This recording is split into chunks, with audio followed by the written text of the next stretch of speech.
Docteur Lanclube, vous êtes chef de service de l'unité de soins palliatifs de l'hôpital de Pau. Qu'est-ce que c'est que les soins palliatifs? Les soins palliatifs donc, sont des soins qu'on propose à une personne atteinte d'une maladie grave, létale, enfin, donc mortelle, évolutive, mais pas nécessairement arrivée à la fin de sa vie. D'ailleurs, plus tôt on les commence et mieux c'est.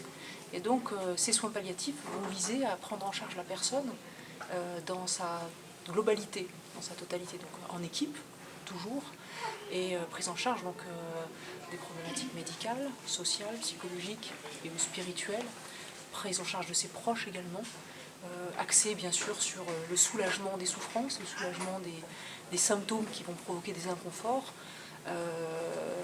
et également bien sûr accompagnement de ce patient et de ses proches. L'unité de soins palliatifs donc, de Pau, qui est ouverte depuis 2014, septembre 2014, est un service spécialisé donc, en soins palliatifs, dévolu aux prises en charge les plus complexes. Voilà.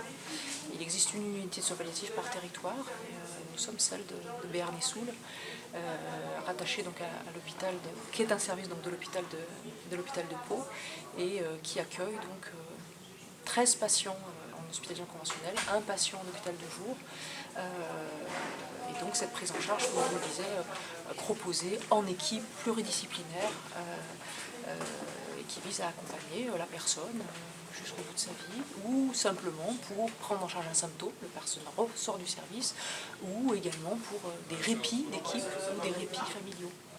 Oui, Ilou vient tous les vendredis après-midi au sein du service. Il vient rendre visite aux patients qui souhaitent le recevoir, sous l'indication du médecin et de l'équipe soignante. En fait, il fait partie de l'équipe soignante. Et il apporte un apaisement psychique, il remobilise aussi les personnes.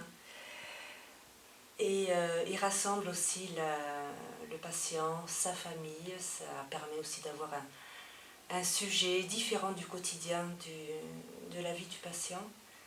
Et tout le monde se retrouve autour de lui en jouant, en le câlinant et en parlant de soi, des problèmes du moment, de ce qu'ils ressentent et parler de leurs propres animaux de compagnie aussi.